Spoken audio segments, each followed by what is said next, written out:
প্রিয় শিক্ষার্থীরা, আশা করছি সবাই ভালো আছো। আজকে আমরা শিখব নবম দশম শ্রেণীর অনুশীলনী 11.1 এর কিছু অঙ্ক। 11.1 এর পাশে যেটি বলা আছে সেটি হচ্ছে একটি দ্রব্য ক্রয় করে 28% ক্ষতিতে বিক্রয় করা হলো। বিক্রয় মূল্য ও ক্রয় মূল্যের অনুপাত নির্ণয় করো। তো এক্ষেত্রে আমরা কি করতে পারি? আমাদের বলা আছে যে একটি দ্রব্য 28% ক্ষতিতে বিক্রয় করা হচ্ছে, বিক্রয় মূল্য ক্রয় মূল্যের অনুপাত নির্ণয় করো। তো আমরা প্রথমেই যেটি লিখতে পারি সেটি হচ্ছে ক্রয় মূল্যটা তো দেয়া নাই। ধরি আমরা প্রথমে লিখতে পারি যে ধরি বা মনে করি ক্রয় মূল্য 100 টাকা। ধরি বা মনে করি ক্রয় মূল্যটা কত ধরা হচ্ছে যে 100 টাকা। তাহলে বলছে 28% ক্ষতিতে বিক্রয় মূল্য,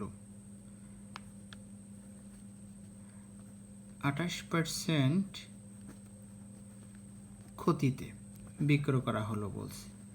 তাহলে ক্রয় মূল্য 100 টাকা হলে 28% ক্ষতিতে বিক্রয় মূল্যটা দাঁড়াইতেছে আমাদের 100 বিয়োগ করতে হবে 28। 100 থেকে 28 বিয়োগ করলে আমাদের যেটি থাকতেছে সেটি হচ্ছে 72 টাকা।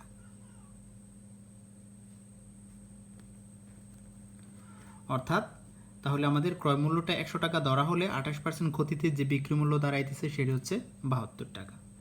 তাহলে আমাদের বলছে যে তাহলে বিক্রয় মূল্য ও ক্রয় মূল্যের অনুপাত কত? তো আমরা এখন লিখতে পারি বিক্রয় মূল্য অনুপাত ক্রয় মূল্য সমান, বিক্রয় মূল্যটা এখানে 72 আর ক্রয় মূল্যটা এখানে 100 ধরা হয়েছে।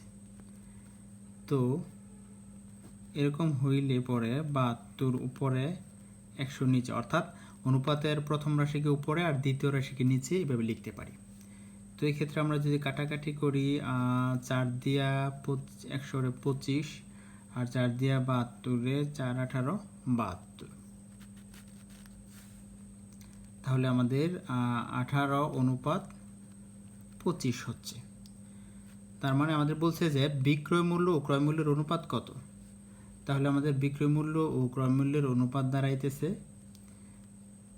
বিক্রয় মূল্য হচ্ছে 18 আর ক্রয় মূল্য 25। এটাই হচ্ছে আমাদের বিক্রয় মূল্য ক্রয় মূল্যের অনুপাত এবং আনসার। সুপ্রিয় শিক্ষার্থী বন্ধুরা, আশা করি তোমরা অঙ্কটি খুব সহজেই বুঝতে পেরেছো। এবার যথারীতি আমরা আমাদের পরবর্তী অঙ্ক অর্থাৎ 6 নম্বরে চলে যাব। 6 নম্বরে কি বলা আছে একটু আমরা দেখে নিই। প্রথমে 6 যেটিতে আছে সেটি হচ্ছে পিতা ও পুত্রের বর্তমান বয়সের সমষ্টি 70 বছর। 7 বছর পূর্বে তাদের বয়সের অনুপাত ছিল 5:2। 5 বছর পর তাদের বয়সের অনুপাত কত হবে? তো এই অঙ্কটির ক্ষেত্রে আমরা প্রথমেই যেটি করতে পারি সেটি হচ্ছে মনে করি হিসেবে ধরে নিচ্ছি যে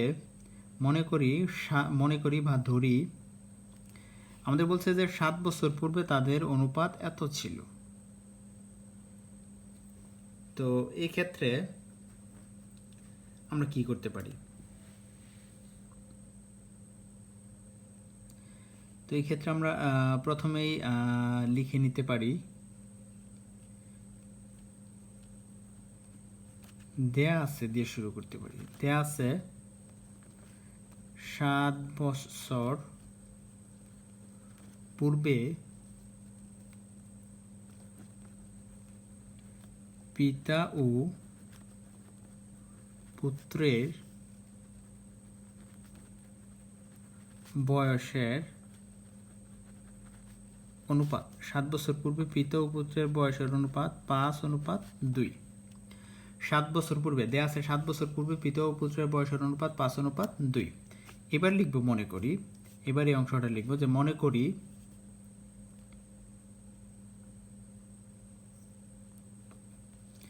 যেহেতু 7 বছর পূর্বে পিতা ও পুত্রের বয়সের অনুপাত 5:2, অর্থাৎ 7 বছর পূর্বে তাহলে পিতার বয়সটা 5 আর পুত্রের বয়সটা হবে এখানে 2, সেটাই লিখব। এখন মনে করি 7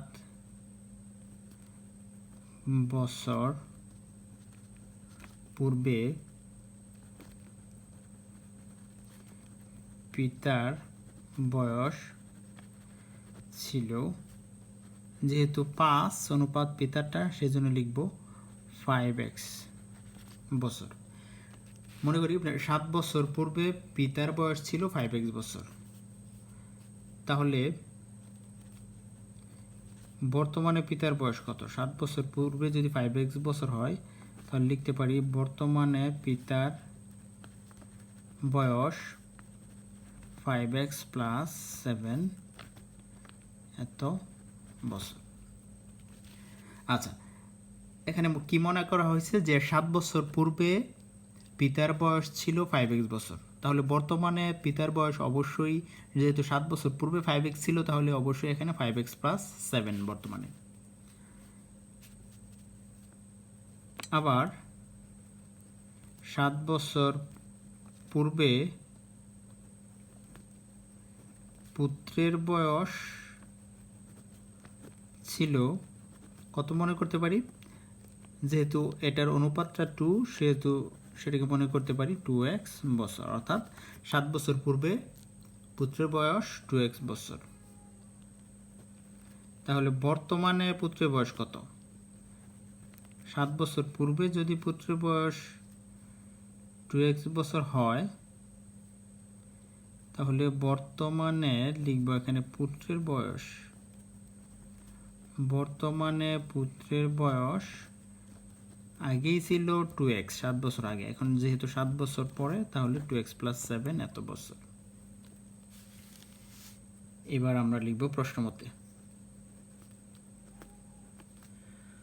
প্রশ্নমতে তাহলে 5x প্লাস 7 এটা হচ্ছে বর্তমানে পিতার বয়স, আর বর্তমানে পুত্রের বয়স 2x প্লাস 7, দুইটা যোগ করা বর্তমানে বলছে যে পুত্রের পিতা পুত্রের বয়সের সমষ্টি 70। তাহলে বর্তমানে পিতার বয়স এত, বর্তমানে পুত্রের বয়স এত, এবং বলছে দুইটা সমষ্টি কত? 70। তো সমষ্টির কারণে এখানে যোগ চিহ্ন সমান 70। 5x আর 2x যোগ করলে আমাদের দাঁড়াইতেছে 7x, আর এখানে 7 এখানে 7 যোগ করলে 14 সমান 70। তো 7টা x সমান 70 থেকে এই পাশে 14টা নিয়ে আসলে মাইনাসের হবে। তো 7x সমান 70 থেকে বিয়োগ করলে 14, 56। x রেখে 56 উপরে নিচে 7 কাটলে পরে 8, অর্থাৎ x এর মান আমাদের দাঁড়াইতেছে 8। এখন বলছে আমাদের অঙ্কে বলছে যে 5 বছর পরে তাদের বয়সের অনুপাত কত হবে? তাহলে লিখব 5 বছর পর, এবার তাদের বয়সগুলো বের করব। 5 বছর পর পিতার বয়স, পিতার বয়সটা বর্তমানে ছিল 5x প্লাস 7, এখন 5 বছর পরে হলে এখানে আরও 5 যোগ হবে। বর্তমানে ছিল পিতার বয়সটা এরকম, যেহেতু 5 বছর পরে, তাহলে এখানে আরও 5 যোগ লিখব এত বছর। তো এখানে 5 ইন্টু x এর যে মান বের হয়েছে সেটা 8, প্লাস 7 আর 5 এখানে 12 এত বছর। তাহলে দাঁড়াইতেছে 5 আর 8, 5 আর 40 আর 12, অর্থাৎ বর্তমানে পিতার বয়স 52 বছর। বর্তমানে না, সেটা হচ্ছে 5 বছর পরে। তাহলে 5 বছর পর এবার লিখব পুত্রের বয়স। পুত্রের বয়সটা বর্তমানে ছিল 2x প্লাস 7, আমরা উপরে পাইছি। তো এখন 5 বছর পরে হইলে সেখানে আরও 5 যোগ হবে। তো এখানে 2 ইন্টু এক্স এর মান 8, প্লাস 7 আর 5 যোগ করলে 12 এত বছর, এখানে বছর। তো 8 দুগুণে 16 আর 12 যোগ করলে হচ্ছে আমাদের 28 বছর। তাহলে 5 বছর পরে পিতার বয়স 52 বছর, আর 5 বছর পরে পুত্রের বয়স হচ্ছে 28 বছর, কিন্তু আমাদের বলছে যে 5 বছর পরে তাদের বয়সের অনুপাত কত হবে। তাহলে লিখবো এবার 5 বছর পরে দুজনের বয়সে বের হয়েছে, তাহলে 5 বছর পরে তাদের বয়সের অনুপাত, তাদের বয়সের অনুপাতটা কত দাঁড়াইতেছে, 52 বছর হচ্ছে পিতার আর পুত্রেরটা হচ্ছে 28। তো দুইটাকে আমরা যদি ভাগ দেই, কি দিয়ে ভাগ দেওয়া যায়, 60 দিয়ে ভাগ দিলে 4 18, 4 7 28 আর 4 13 52, অর্থাৎ 4 দিয়ে উপপক্ষকে ভাগ দিলে এখানে থাকতেছে 13 আর এখানে থাকতেছে, এখানে লিখতে পারি 4 দ্বারা ভাগ করে। 4 দিয়ে 52কে ভাগ দিলে 13 আর 4 দিয়ে 18কে ভাগ দিলে 7, 4 7 28। আর আমাদের অঙ্কে বলছে যে 5 বছর পরে তাদের বয়সের অনুপাত কত হবে, তাহলে 5 বছর পরে তাদের বয়সের অনুপাত যেটা হবে 52 অনুপাত 28, এটাকে ভাগ দিছি 4 দ্বারা, তাহলে 13 অনুপাত 7। তাহলে আমাদের আনসার হবে যে 4 বছর পরে পিতা ও পুত্রের বয়সের অনুপাত 13 অনুপাত 7, আর এটা হচ্ছে আমাদের আনসার। সুপ্রিয় শিক্ষার্থী বন্ধুরা, আমরা আশা করি অঙ্ক দুটি তোমরা খুব সহজেই বুঝতে পেরেছো। আর আমার ক্লাসগুলো যদি তোমাদের কাছে অবশ্যই ভালো লেগে থাকে এবং তোমরা যদি একটু হলেও উপকৃত হয়ে থাকো, তাহলে অবশ্যই আমার চ্যানেলটি অর্থাৎ অল ম্যাথ নোটবুক এই চ্যানেলটিকে সাবস্ক্রাইব করে পাশে থাকা বেল আইকনটিকে ক্লিক করে রাখবে, যাতে করে পরবর্তী ভিডিও আপলোড হওয়ার সাথে সাথে তোমরা পেতে পারো। আজকের মতো বিদায় নিচ্ছি, ধন্যবাদ সবাইকে, আসসালামু আলাইকুম।